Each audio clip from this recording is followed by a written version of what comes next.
हा बोला. तर तुमचे जे बजाजचा हप्ता आहे ना, हा आवाज कमी कर रे. हा कधी बोला मॅडम. भरणार आहोत? हॅलो. बजाजचा हप्ता कधी भरणार आहोत सर? तुम्ही कुठून बोलताय मॅडम?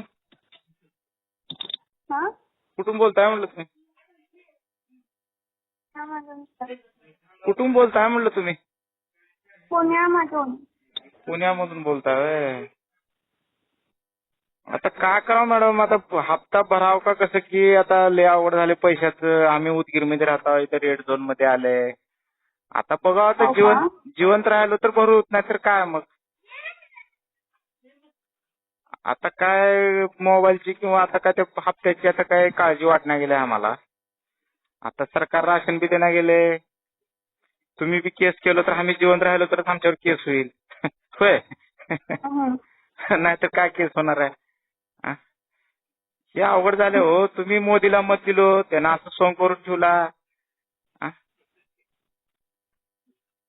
ते आता तुम्हीच काय तर पर्याय काढा. आता आम्ही काय करावं सांगा. आता आम्ही कुणाच्या घरी चोरी करावं आणि तुम्हाला पैसे आणून द्यावं. हो ना. आमच्या घरात तर आम्ही सगळं विकून आम्ही आता राशनला मोहताज झालो आम्ही. हो आता ना. आमच्याकडे आता कधी मोबाईल राहिला तर आम्ही मोबाईलला बी गिऱ्हाईक लावला. हप्ता तर आम्हालाच भरायचा आहे. सायकल, गाडी, हं. घोडा सगळं विकून टाकलो आम्ही. घरातले भांडे. आता किडनीला जर गिऱ्हाईक लागलं तर किडनी विकावं म्हणला लाव, कारण आता मेल्यावर काय 2 सोबत येणार आहेत. आता 21 पेशंट झाल्यात मॅडम ह्या उदगीरमध्ये. कसं करावं लागेल आम्हाला सांगा तुम्ही. किती झाले? 21 पेशंट झाले. काल 15 होते, रातोरात 21 झाले. हो का?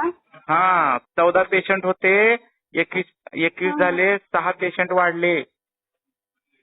आता रोडला बाहेर उद्या नाही गेल्या. त्यांनी म्हणलेलं मेलो तर घरीच मरा म्हणलेल्या. आता कसं करावं सांगा आता. हो का? आता आम्हाला तुमच्या त्या फायनान्सची काळजी लागलीच नाही. आता आम्हाला आमच्या पोटाची काळजी लागली. आता तुम्ही काय पाठवून देता का बघा पैसे थोडे बहुत. जगलो तर तुम्हाला डबल पैशामध्ये तुमच्या व्याजासहित देऊ. आणि मेलो तर मग हं. काय मॅडम तुमचं अवघड आहे. बघा जगवा आता कसं करता बघा. राशन वगैरे पाठवून देता का बघा. आता हे नरेंद्र मोदी साहेबांनी तर सगळं बंद केले. त्यांनी विदेशात फिरून त्यांनी रोग आणले. हं. आणि ते म्हणलेले की आता अजून घरीच राहा, सुरक्षित राहा म्हणलेले. होय पण सुरक्षित राहा, पण खावं काय हे कुणीच काही बोलणार गेले. मला काहीच कळणार गेले. हो ना. आता हे रमजानला तर मी नमाजच पडावं म्हणला होता उगा कपडे घालून. निदान आता काय ते आपल्याला दिवसच येणार आहेत मुसलमानाचे गुलाम व्हायचे असं वाटले मला. आता आमचा काय टीव्हीचा काय? हप्ता आहे, मोबाईलचा हप्ता आहे, गाडीचा हप्ता आहे, हप्त्यावर हप्ते, हं. घराचे हप्ते, घर भाडं द्यायचं हं. आहे. आता जर लिस्ट जर काढली तर किती निघतात की पैसे की काही नाही. हं. मग आता ते कसं करावं आम्ही, आम्हाला काहीच कळणार गेले की काय करावं आता खाण्यापिण्याचं. कुणी तर आम्हाला विचारणार गेले काय खायला लाव, काय प्यायला लाव म्हणून. सगळे हं. हप्त्यासाठीच फोन लावलेले आहेत. गाडीवाला हप्त्यासाठीच फोन लावलेले. ते जिओ फोन नाही का, ते एवढा राहते बघा लेकराचा खेळायचा. त्यानं परवा हं. फोन हं. लावले.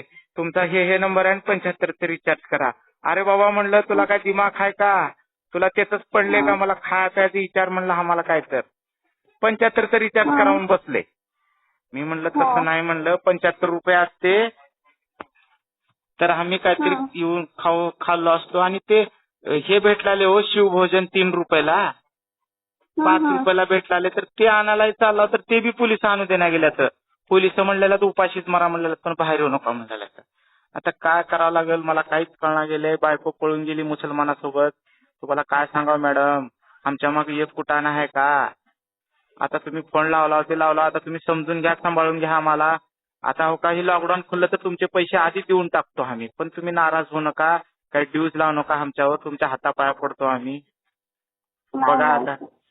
बघा मॅडम तुम्हीच सांभाळून घ्या. तुम्हीच आमचे मायबाप हाव, तुम्हीच बहीण भाऊ हाव, तुम्हीच मावशी काका हाव. बघा मॅडम तेवढं थोडं थांबा, जरा सब्र करा. जगलो तर तुमचे पैसे देतो मॅडम, मेलो तर काहीच बघा आता काही विषय नाही बघा. आता मी तुम्हाला ह्याच्यापेक्षा नाही जास्त बोलू माहित. शकत. कशाला माहिती? नाही माहित. हा बोलू शकत नाही. तुम्ही आमच्या मोठ्या बहिणीसारखे हाव. बघा कधी आठवण आली तर घरी बोलवा, जीव घाला, पण व्याज आणि ड्यूज लावू नका बघा, तुम्हाला सांगला. हो. ठीक आहे मॅडम.